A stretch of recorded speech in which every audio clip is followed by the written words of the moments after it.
বাস জাতির সাথে প্রতারণা করে, তারই প্রমাণ আজ আমি আপনাদেরকে দেখাবো।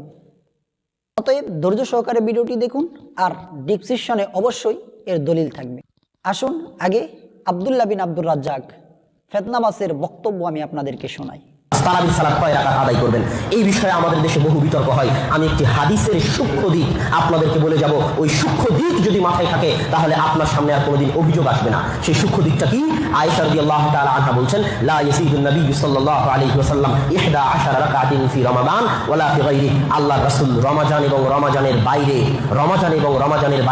11 রাকাতের বেশি রাতের সালাত আদায় করতেন না। এই হাদিস আপনি বহু শুনেছেন, কিন্তু আমি আপনাকে এই হাদিসের একটা সূক্ষ্ম দিক বলে যেতে চাই। সেটা কি? আয়েশা রাদিয়াল্লাহু তাআলা আনহা চাইলে এটা বলতে পারতেন যে আল্লাহর রাসূল 11 রাকাতের কম আদায় করতেন না। কথা মনে হয় বুঝাতে পারছেন?